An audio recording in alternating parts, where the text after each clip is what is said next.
আসসালামু আলাইকুম।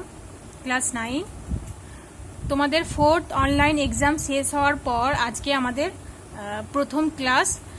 এর আগে আমরা ফোর্থ অনলাইন এক্সামের আগে আমরা পশ্চিমবঙ্গটা নিয়ে একটু রিভিশন করেছিলাম, আলোচনা করেছিলাম, যেহেতু ওটা তোমাদের ফোর্থ অনলাইন এক্সামে ছিল। তার আগের ক্লাসে আমরা গ্রহরূপে পৃথিবী তোমাদের প্রথম অধ্যায়টা যেটা আছে গ্রহরূপে পৃথিবী, সেটা আমরা রিভিশন করেছিলাম এবং সেটা পুরোটাই রিভিশন হয়ে গেছিল। আশা করছি সেই চ্যাপ্টারটা তোমরা খুব ভালোভাবে বুঝতে পেরেছো।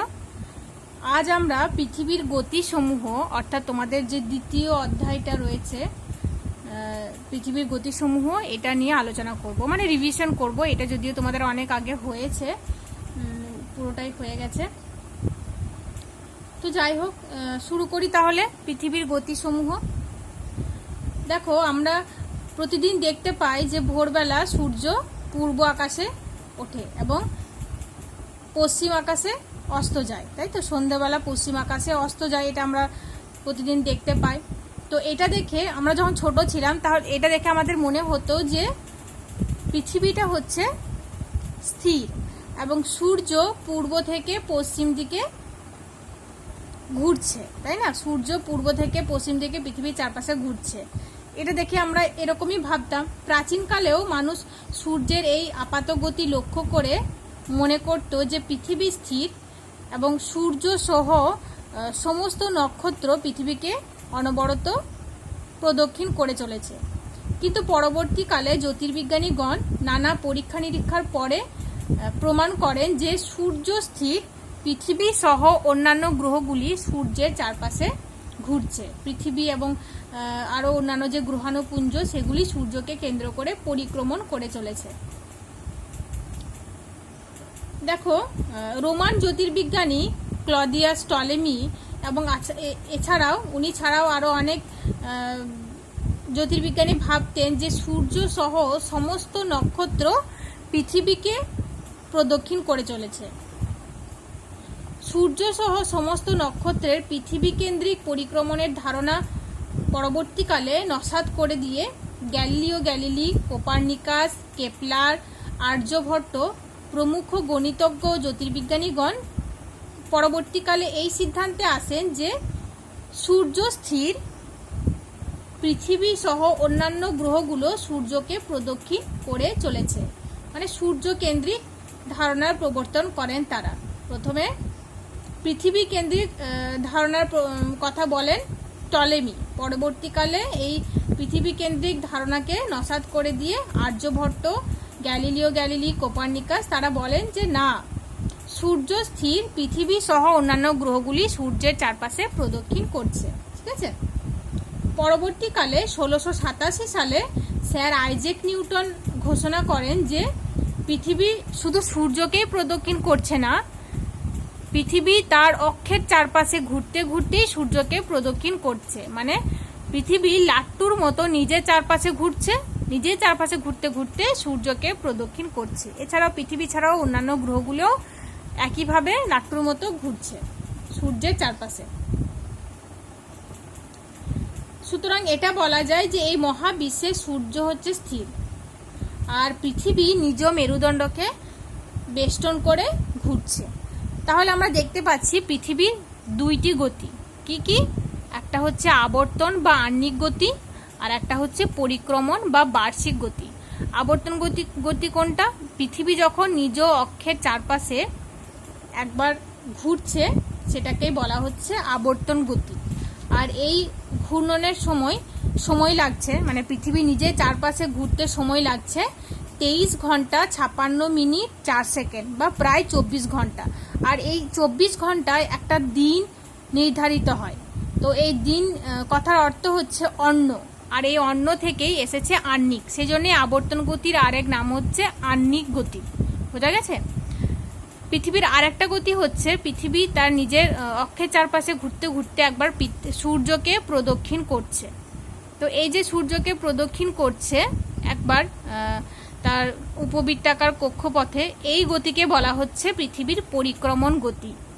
তো পৃথিবী তার কক্ষপথে একবার ঘুরতে সময় লাগছে 365 দিন 5 ঘন্টা 48 মিনিট 46 সেকেন্ড, বা 365 দিন 6 ঘন্টা, প্রায় 6 ঘন্টা। এই সময়ে একটা বছর নির্ধারিত হয়, সেজন্যে পরিক্রমণ গতির আর এক নাম হচ্ছে বার্ষিক গতি। তাহলে আমরা দেখতে পাচ্ছি যে পৃথিবীর দুইটি গতি, একটা হচ্ছে আবর্তন গতি বা আহ্নিক গতি, আর একটা হচ্ছে পরিক্রমণ গতি বা বার্ষিক গতি। আহ্নিক গতিতে পৃথিবীর সময় লাগছে 23 ঘন্টা 56 মিনিট 4 সেকেন্ড, বা প্রায় 24 ঘন্টা। আর পরিক্রমণ বা বার্ষিক গতিতে সময় লাগছে 365 দিন 5 ঘন্টা 48 মিনিট 46 সেকেন্ড, বা 365 দিন 6 ঘন্টা। ঠিক আছে, দেখো সৌরজগতের 8টি গ্রহ, 8টি কুলীন গ্রহ রয়েছে, তাই তো। আর এই সব গ্রহগুলিরই আবর্তন এবং পরিক্রমণ গতি রয়েছে। তো সেই আবর্তন এবং পরিক্রমণের সময়গুলো আমরা একটু জেনে নিই। দেখো প্রথমেই সূর্যের নিকটতম গ্রহ হচ্ছে বুধ, তাই তো। আর বুধ গ্রহের আবর্তনের সময় হচ্ছে 58 দিন 17 ঘন্টা, মানে বুধ গ্রহের নিজের অক্ষের চারপাশে ঘুরতে সময় লাগে 58 দিন 17 ঘন্টা। আর পরিক্রমণের সময় হচ্ছে, মানে সূর্যের চারপাশে ঘোরার সময় হচ্ছে বুধ গ্রহের 88 দিন। ঠিক আছে, এরপরে রয়েছে শুক্র। শুক্র গ্রহের নিজের চারপাশে, নিজের অক্ষের চারপাশে ঘুরতে সময় লাগে 243 দিন।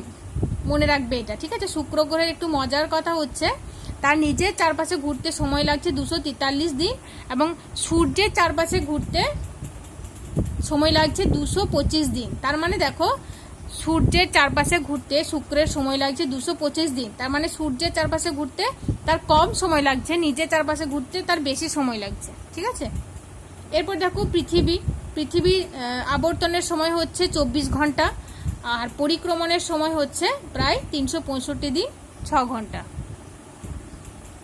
এরপরে পৃথিবীর পরে রয়েছে মঙ্গল গ্রহ। মঙ্গল গ্রহের আবর্তনের সময় হচ্ছে 24 ঘন্টা 37 মিনিট, আর পরিক্রমণের সময় হচ্ছে 687 দিন।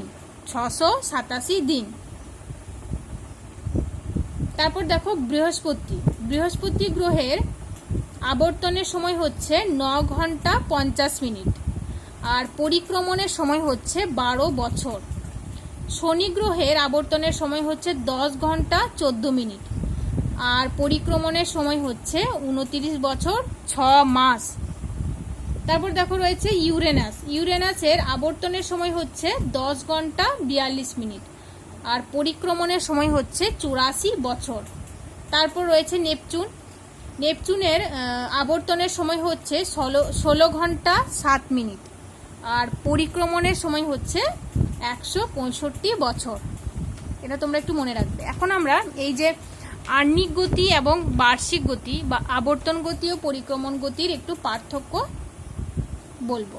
এই পার্থক্যটা তোমরা ভালো করে পড়বে। দেখো পৃথিবীর অক্ষকেন্দ্রিক যে ঘূর্ণন সেটাকে বলা হয় আহ্নিক গতি, আর পৃথিবীর সূর্য কেন্দ্রিক ঘূর্ণনকে বলা হচ্ছে বার্ষিক গতি। এটা একটা পার্থক্য।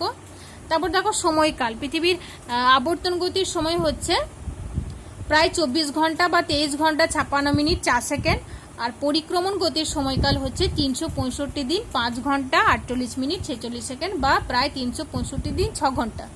ঠিক আছে, আর আবর্তনের গতিবেগ সর্বত্র সমান নয়। পৃথিবীর আবর্তনের গতিবেগ সর্বত্র সমান নয়। নিরক্ষরেখায় আবর্তনের গতিবেগ সব থেকে বেশি, এবং 2 মেরু অঞ্চলে আবর্তনের বেগ হচ্ছে 0।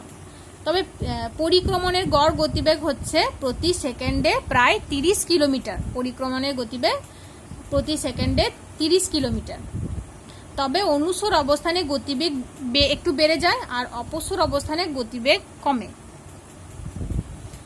তারপর হচ্ছে ফলাফল। আবর্তন বা আহ্নিক গতির ফলে দিন রাত্রি সংঘটিত হয়, উষা ও গোধূলির সৃষ্টি হয়, সমুদ্রে জোয়ার ভাটা হয়, ছায়াবৃত্তের স্থান পরিবর্তন হয়, সমুদ্র এবং বায়ু প্রবাহের দিক বিক্ষেপ ঘটে। আর এই গতির ফলেই পৃথিবীতে জীব সৃষ্টি হয়, আবর্তন গতির ফলে। ঠিক আছে, আর পরিক্রমণ গতির ফলাফল হচ্ছে সূর্যের উত্তরায়ণ ও দক্ষিণায়ন হয় পরিক্রমণ গতির ফলে। তারপর ঋতু পরিবর্তন হয়, মেরু প্রভার সৃষ্টি হয়, সুমেরু প্রভা এবং কুমেরু প্রভা, অরোরা অস্ট্রালিস ও অরোরা বেরিয়ালিস যেটাকে বলে, তো সেই অরোরা অস্ট্রালিস ও অরোরা বেরিয়ালিস হয় এই পরিক্রমণ গতির ফলে। পৃথিবীর বায়ুচাপ বলয় ও তাপমণ্ডলের স্থান পরিবর্তন হয়। বায়ুচাপ বলয় কটি? 7টি বায়ুচাপ বলয় আর 5টি তাপ বলয় রয়েছে। তো এদের স্থান পরিবর্তন হয় এই পরিক্রমণ বা বার্ষিক গতির ফলে। আর জীবজগতে বৈচিত্র্যের সৃষ্টি হয়, বিভিন্ন অঞ্চলে বিভিন্ন ধরনের জীবজগৎ সৃষ্টি হয়েছে এই পরিক্রমণ গতির ফলে। ঠিক আছে, এরপর দেখো এই যে পৃথিবীতে আবর্তন বা আহ্নিক গতি লক্ষ্য করা যায় এবং পৃথিবীর পরিক্রমণ বা বার্ষিক গতি লক্ষ্য করা যায় বিভিন্ন পরীক্ষা নিরীক্ষার দ্বারা। প্রাচীন কাল থেকে বিভিন্ন পরীক্ষা নিরীক্ষার দ্বারা বিজ্ঞানীরা প্রমাণ করেন যে পৃথিবীতে 2টি গতি লক্ষ্য করা যায়, আবর্তন বা আহ্নিক গতি এবং পরিক্রমণ বা বার্ষিক গতি। তো এখন আমরা দেখো এটাই একটু বলবো যে প্রাচীনকাল থেকে বিজ্ঞানীরা কি কি পর্যবেক্ষণ করে প্রমাণ করেন যে পৃথিবীতে আবর্তন গতি সংঘটিত হয়। ঠিক আছে, প্রথমে দেখো সূর্যের দৈনিক আপাত গতি পর্যবেক্ষণ। বিজ্ঞানীরা সূর্যের যে দৈনিক আপাত গতি সেটা পর্যবেক্ষণ করে প্রমাণিত করে যে পৃথিবীর আবর্তন গতি বা আহ্নিক গতি পৃথিবীর আবর্তন বা আহ্নিক গতি রয়েছে। কিভাবে? সূর্যের দৈনিক আপাত গতি কোনটা? সূর্যের আপাত দৈনিক গতি হচ্ছে এই যে সূর্য পূর্ব আকাশে উদিত হচ্ছে, তারপর পশ্চিম আকাশে অস্ত যাচ্ছে, সারাদিন আকাশে সূর্যকে দেখতে পাওয়া যাচ্ছে, এটাই হচ্ছে সূর্যের দৈনিক আপাত গতি। আর এটা পর্যবেক্ষণ করেই বিজ্ঞানীরা প্রমাণ করেন যে পৃথিবী আবর্তন গতি রয়েছে, যার ফলে এরকম দেখা যাচ্ছে, মানে যার ফলে সূর্য উদিত হচ্ছে এবং সূর্য অস্ত যাচ্ছে, তাই না? পৃথিবী থেকে সূর্যের দূরত্ব হচ্ছে 15 কোটি কিলোমিটার। তো সূর্য যে পূর্ব আকাশে উদিত হচ্ছে এবং পশ্চিম আকাশে অস্ত যাচ্ছে, সূর্য যদি পৃথিবীর চারপাশে ঘোরে তাহলে দেখো এই 15 কোটি কিলোমিটার দূরত্ব নিয়েই পৃথিবীর চারপাশে ঘুরতে হবে। আর এই দূরত্ব নিয়ে যদি পৃথিবীর চারপাশে সূর্য ঘোরে তাহলে আলোর গতিবেগের চেয়েও বেশি গতিবেগে ঘুরতে হবে, যেটা কখনোই সম্ভব নয়। সেই জন্যেই বিজ্ঞানীরা প্রমাণ করেন যে পৃথিবীতে আবর্তন গতির ফলেই এই সূর্যের দৈনিক আপাত গতি লক্ষ্য করা যায়। ঠিক আছে, তারপর দেখো পতনশীল বস্তুর আপাত সঞ্চালন পর্যবেক্ষণ। পতনশীল বস্তুর আপাত সঞ্চালন পর্যবেক্ষণ করেই বিজ্ঞানীরা প্রমাণ করেন যে পৃথিবীর আবর্তন বা আহ্নিক গতি ফলে এটা হচ্ছে। দেখো বায়ু নিশ্চল অবস্থায় যদি খুব উঁচু স্থান থেকে একটা পাথরের টুকরো নিচের দিকে ফেলে দেওয়া হয় তাহলে সেই পাথরটি ভূপৃষ্ঠের ওপর লম্বভাবে না পড়ে পূর্ব দিকে একটু এগিয়ে গিয়ে পড়ে। যেহেতু পৃথিবী আবর্তন করছে সেই জন্যেই এই পাথরের খণ্ডটি পূর্ব দিকে একটু এগিয়ে গিয়ে পড়ছে। পৃথিবীর আবর্তনের ফলেই এটা সম্ভব হচ্ছে। ঠিক আছে, তারপর দেখো ফরাসি বিজ্ঞানী ফুকো তিনি পরীক্ষা করেন একটা গির্জা থেকে একটা 61 মিটার লম্বা একটি তারের মাথায় 24 কেজি ওজনের একটা লোহার বল ঝুলিয়ে দেন এবং বলটির মাথায় একটা আলপিন লাগিয়ে দেন এবং তারপর তিনি পরীক্ষা করেন। এই পরীক্ষা থেকেই উনি প্রমাণ করেন যে পৃথিবীর আবর্তন গতির ফলেই এরকম হচ্ছে। কি হচ্ছে সেটা আমি একটু বলছি। দেখো গির্জার নিচের মেঝেতে তিনি বালি বিছিয়ে দেন, তারপর লোহার বলটিকে ঝুলিয়ে দেন আর ওই বলের মধ্যে আলপিন রয়েছে আর ওই আলপিনের দাগটা যেন বালির ওপর পড়ে এমনভাবে ঝুলিয়ে দেন। এরপর লোহার বলটি উত্তর থেকে দক্ষিণে একটু জোরে দুলিয়ে দেন। প্রতিবারই বালির ওপরে আলপিনের দাগ পূর্ব দিকে একটু এগিয়ে গিয়ে পড়ে। 24 ঘন্টা পরে কি হয়, ওই আলপিনের আঁচড়টা ঠিক প্রথম যে আঁচড়টা টানা হয় সেই দাগের ওপরেই পড়ে। তো এটা থেকেই এই পরীক্ষা থেকেই মানে বিজ্ঞানীর ফুকোর পরীক্ষা থেকে প্রমাণিত হয় যে পৃথিবীর আবর্তন গতি রয়েছে। পৃথিবী যেহেতু আবর্তন করছে তার ফলেই এটা সম্ভব হচ্ছে। ঠিক আছে, তারপর দেখো পৃথিবীর বর্তমান আকৃতি। এই পৃথিবীর বর্তমান আকৃতি থেকেও প্রমাণিত হয় যে পৃথিবীর আবর্তন গতি বা আহ্নিক গতি রয়েছে, যার ফলে পৃথিবীর এরকম আকৃতি লক্ষ্য করা যায়। পৃথিবীর আকৃতি কীরকম আমরা সবাই জানি। পৃথিবী হচ্ছে একটা অভিগত গোলক, যার নিরক্ষীয় অঞ্চলটা হচ্ছে মানে মধ্যভাগটা হচ্ছে স্ফীত এবং 2 মেরু অঞ্চল হচ্ছে চাপা। যখন পৃথিবী নমনীয় অবস্থায় ছিল তখন পৃথিবীর আবর্তনের ফলেই এই মধ্যভাগটা স্ফীত হয়ে গেছে এবং দুই মেরু অঞ্চল চাপা হয়ে গেছে। যেহেতু পৃথিবীর আবর্তন গতি রয়েছে তার ফলেই পৃথিবীর এরকম আকৃতি নিয়েছে। আবর্তন গতি না থাকলে এরকম অভিগত গোলক হতো না, তাই না? তো এটা হচ্ছে একটা প্রমাণ। তারপর দেখো উপগ্রহ চিত্র ও মহাকাশচারীদের পর্যবেক্ষণ, এটার দ্বারা প্রমাণিত হয় যে পৃথিবীর আবর্তন গতি বা আহ্নিক গতি রয়েছে।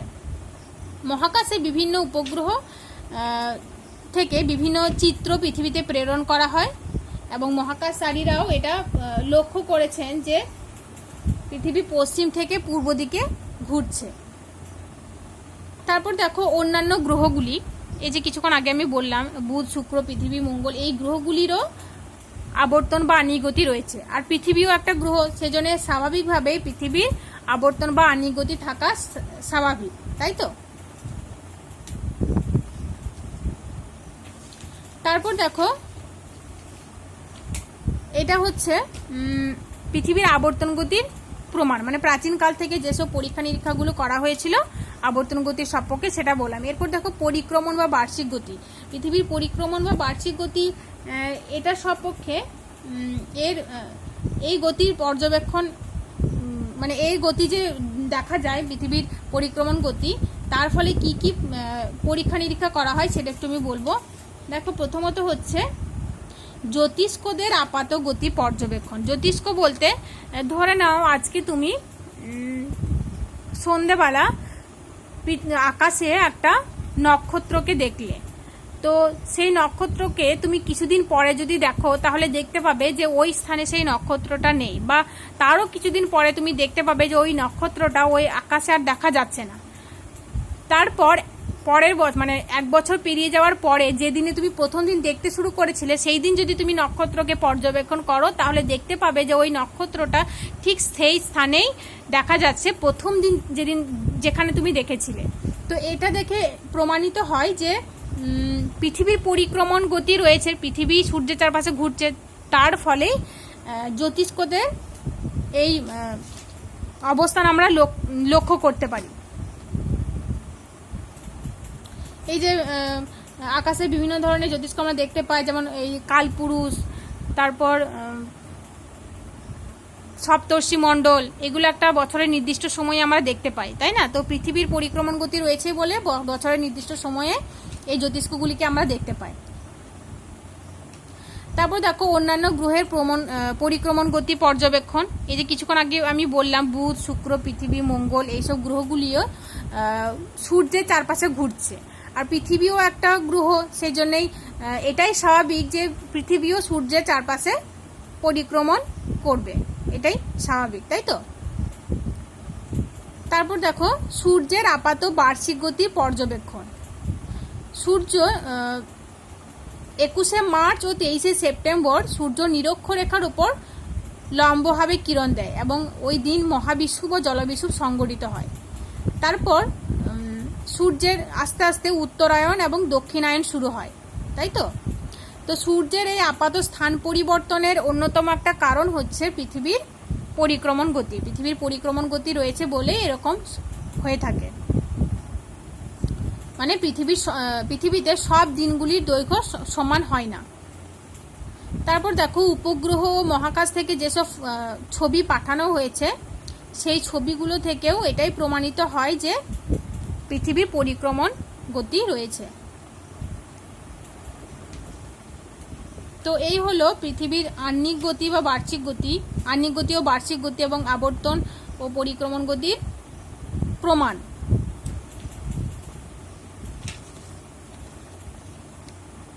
এখন আমরা বলবো যে এই যে পৃথিবীর আবর্তন বা আহ্নিক গতি, এই আবর্তন বা আহ্নিক গতির দিক, আবর্তনের বেগ এবং এর ফলাফল সম্পর্কে। আবর্তনের দিক কোন দিক থেকে কোন দিকে পৃথিবী আবর্তন করে এটা আমরা সবাই জানি। পৃথিবী পশ্চিম থেকে পূর্ব দিকে আবর্তন করছে, তাই তো? আর এই আবর্তনের সময় হচ্ছে প্রায় 24 ঘন্টা, 23 ঘন্টা 56 মিনিট 4 সেকেন্ড বা প্রায় 24 ঘন্টা, এটা হচ্ছে আবর্তনের সময়। আর এই আবর্তনের গতিবেগ, পৃথিবী যে আবর্তন করছে এই আবর্তনের গতিবেগ কত? এই আবর্তনের গতিবেগ দেখো সর্বত্র সমান নয়। পৃথিবীর পরিধি যেখানে সব থেকে বেশি সেখানেই পৃথিবীর আবর্তনের বেগ বেশি, এবং পরিধি যেখানে কম সেখানে পৃথিবীর আবর্তনের বেগও হচ্ছে কম। আমরা জানি যে পৃথিবীর নিরক্ষরেখার পরিধি সব থেকে বেশি, সেজন্যই নিরক্ষরেখার আবর্তনের বেগ সব থেকে বেশি। আর সুমেরু কুমেরু অঞ্চলে পৃথিবীর পরিধি হচ্ছে 0, তাই সুমেরু ও কুমেরু অঞ্চলে পৃথিবীর আবর্তনের বেগও হচ্ছে 0। তো আমরা একটু জেনে নিই যে কোথায় আবর্তনের বেগ কতটা। নিরক্ষরেখায় পৃথিবীর আবর্তনের বেগ হচ্ছে ঘন্টায় 1670 কিলোমিটার। তারপর দেখো কর্কটক্রান্তি ও মকরক্রান্তি রেখায় পৃথিবীর আবর্তনের বেগ হচ্ছে ঘন্টায় 1536 কিলোমিটার। তারপর সুমেরু ও কুমেরু বৃত্তে পৃথিবীর আবর্তনের বেগ হচ্ছে 666 কিলোমিটার ঘন্টায়। এবং সুমেরু ও কুমেরুতে দুই মেরু বিন্দুতে পৃথিবীর আবর্তনের বেগ হচ্ছে 0। ঠিক আছে, এটা খুব ইম্পর্টেন্ট কোশ্চেন যে কোথায় পৃথিবীর আবর্তনের বেগ সব থেকে বেশি নিরক্ষরেখায়, আর পৃথিবীর আবর্তনের বেগ সব থেকে কম হচ্ছে সুমেরু ও কুমেরুতে, মানে 0। ঠিক আছে, এখানে তোমাদের একটা ইম্পর্টেন্ট কোশ্চেন হচ্ছে যে আমরা পৃথিবীর আবর্তনের বেগ অনুভব করি না কেন। দেখো পৃথিবী ঘুরছে নিজের অক্ষের চারপাশে, এটা আমরা সবাই জানি, 66.5 ডিগ্রি কোণে হেলে অবস্থান করছে এবং পৃথিবী তার অক্ষের চারপাশে ঘুরছে। তবে আমরা এটা বুঝতে পারি না কেন। দেখো যেহেতু পৃথিবীর সঙ্গে পৃথিবীর সমস্ত বস্তুই একই গতিবেগে ঘুরছে, সেই জন্যেই আমরা পৃথিবীর এই বেগ বুঝতে পারি না। যদি পৃথিবীর বিভিন্ন বস্তু বিভিন্ন গতিবেগে ঘুরতো তাহলে আমরা পৃথিবীর এই আবর্তন বেগ বুঝতে পারতাম। ঠিক আছে, আর পৃথিবীর বাইরের কোনো বস্তুও মানে কোনো স্থির বস্তু আমরা এভাবে দেখতে পাই না। যেমন ধরো ট্রেনে করে যখন আমরা কোথাও যাই তখন আমরা বাইরে থেকে দেখতে পাই যে গাছপালা ঘর বাড়ি এগুলি পিছিয়ে পিছিয়ে যাচ্ছে, তার ফলে আমরা বুঝতে পারি যে ট্রেনটা চলছে। কিন্তু পৃথিবীর ক্ষেত্রে এমনটা সম্ভব হয় না, আর আমরা পৃথিবীকে বাইরে থেকে দেখতেও পাই না, সেজন্য আমরা পৃথিবীর আবর্তন বেগ বুঝতে পারি না বা অনুভব করতে পারি না। ঠিক আছে, তো এই হলো আবর্তনের দিক, আবর্তনের বেগ এবং সময়, আবর্তনের এটা ভালো করে পড়বে। এখন আমরা পৃথিবীর আবর্তন বা আহ্নিক গতির বেশ কিছু ফলাফল সম্পর্কে বলবো। দেখো প্রথমেই বলবো যে আবর্তন বা আহ্নিক গতির ফলে সূর্যোদয় ও সূর্যাস্ত হয়। এটা আমরা সবাই জানি যে এই পৃথিবী সূর্যের চারপাশে ঘুরছে বলেই পৃথিবীর একটা অংশ সূর্যের কাছে আসছে এবং সেই অংশে দিন হচ্ছে, এবং বিপরীত অংশ সূর্য থেকে দূরে আছে, সেজন্যই ওই অংশে রাত্রি সংঘটিত হচ্ছে, তাই তো। তারপর দেখো পৃথিবীর যে অংশে দিন হচ্ছে এবং তার অপর দিকে হচ্ছে রাত্রি, এই দুই অঞ্চলের মাঝখানে একটা সীমারেখা রয়েছে। এই দুই মানে দিন ও রাত্রি একটা মানে এই দিন ও রাত্রি মাঝখানে যে অংশে বা একটা সীমারেখায় মিলিত হচ্ছে সেটাকে বলা হচ্ছে ছায়াবৃত্ত। এটা তোমরা মনে রাখবে, ছায়াবৃত্ত কি, এরকম কোশ্চেন আসতে পারে। তো দেখো যখন পৃথিবীর কোনো স্থান এই ছায়াবৃত্ত পেরিয়ে অন্ধকার থেকে আলোর দিকে আসে তখন সেখানে হয় প্রভাত বা সকাল। তারপর পৃথিবীর কোনো একটা স্থান এই ছায়াবৃত্ত পেরিয়ে যখন আলো থেকে অন্ধকারের দিকে যায় তখন সেখানে হয় সন্ধ্যা। এটা তোমরা মনে রাখবে, ঠিক আছে। তারপর দেখো পর্যায়ক্রমে এই আবর্তন গতির ফলেই পর্যায়ক্রমে দিন ও রাত্রি সংঘটিত হয়।